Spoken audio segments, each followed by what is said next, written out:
What's doing, everybody? Welcome to the channel. Thank you for tuning in. I appreciate you as always. If you've never been here before, check out the over 400 videos that I have posted. Go on a binge and start checking them out. Everybody else, welcome back. Welcome back. Today, we're going to talk about the case that some of you may have heard about. It's in the news today about Natalie Greene, who was a congressional staffer. There's a picture of Natalie Greene right there for you. She was a Republican congressional staffer, and she has recently been arrested for a hoax. She has been arrested for fabricating a political attack. You would have thought that the Jesse Smollett case would have taught her that she's not going to get away with this, but the fact is that people are not that bright. You know, you would think this woman that was going to law school at Rutgers University, 26 years old, working for the Republican Party, would have a better head on her shoulders to know that if she fabricated a hoax or fabricated any type of incident, that the FBI would get involved and get to the bottom of it. But obviously, she did not have that type of intelligence. And what I can tell you is by taking a look at this woman. I would like to say this before I get into the case because it's important to bring out. If you see, she is a quite attractive woman.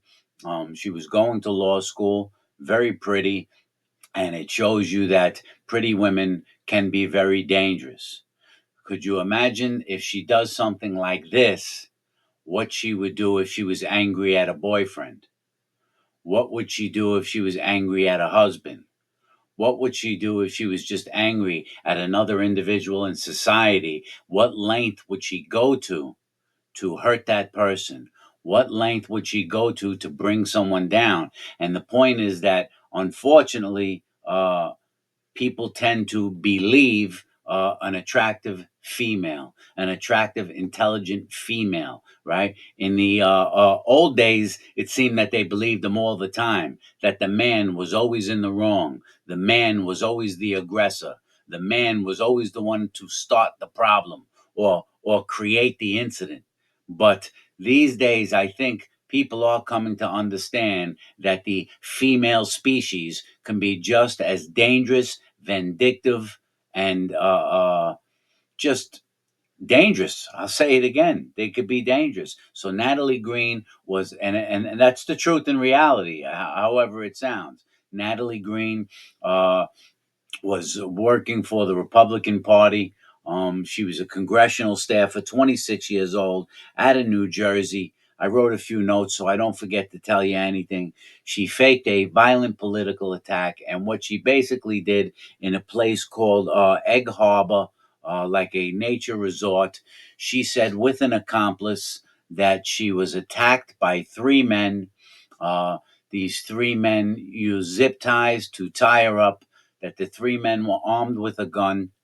They used zip ties to tie her up, and they threatened her, and they used made political statements about the person that she worked for, and racist statements about the person that she worked for. It was all fabricated, and so they zip tied her up and threw her in the ground. And she claimed this is what transpired in July, on July 23rd, 2025. But the FBI got involved.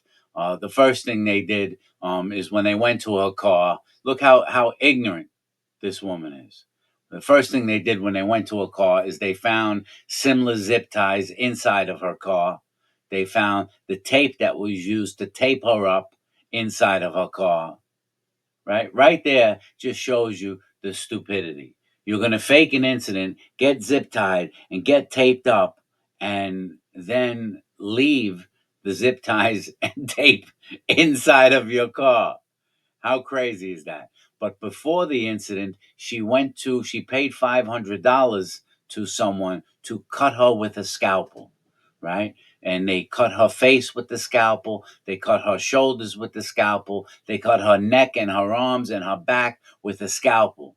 But it was like a body modification specialist that she went to do this. This way she wouldn't bleed to death or wouldn't have severe injuries. So they were superficial, a little more than superficial, as you could see from the picture, but they were superficial cuts. So obviously she wasn't intelligent enough to know this either, that people would say, what did these people do that were torturing you? They gently took their time to make these cuts on your body. She didn't think a doctor, an emergency room, or an hospital would put together that these cuts were done by someone who knew what they were doing, right? And so she has an accomplice in this case. The accomplice was not mentioned. Uh, yeah, this it was Egg Harbor Township. She's facing 5 years for this. Within 2 days, the police and the FBI did an internet search on her history, and I can't even make this up. In the internet search on the history, they said she Googled. This was the accomplice, not her. Her accomplice Googled zip ties near me. Where can I get zip ties near me? I mean, you can't make this up. You can't make this up. They, she said that they put on her body Trump whore. That's what they put on her body. That they painted the words on her body Trump whore, and they painted the words on her body Van Drew is racist. And Van Drew was the person that she was working for. So I mean, the obviously the she was working for the Republican Party, but the Trump derangement syndrome is real. Well, I just can't get it. She tried to make it seem like the people that attract her hated the fact that she was supporting Trump, hated the fact that she worked for Van Drew. I mean, this is people are really dangerous. People are really dangerous. As I said, she didn't learn from the Jesse Smollett case, which was another farce, another ridiculous case. And you just can't trust. Not that she was a politician, but she worked for politician. But what I always try and teach you people is it's not what you do for a living that counts. What counts is how you live. I want you to always remember that. It's not what you do for a living that counts. What counts is how you live. I have videos about the endless stream of people involved in politics and politicians who commit the most heinous crimes known to man, from stealing from all of us, stealing our tax money, from molesting children, from raping people, from committing murder, from driving drunk, from stealing hundreds of millions, from stock fraud, from spousal abuse, child abuse. Politicians do all of these things on a scale that's insane. I have a few. I don't know if you ever heard of Sidney Sheldon. Let me read a few to you. Hold on a second. Let me read a few to you. Here we have, I'm just going to go through a quick few and then make my point. You have Bernard Kerik. Bernard Kerik was the former New York City police commissioner. He ended up in jail for 4 years. Former New York City police commissioner. But I'm the bad guy because I was in prison, right?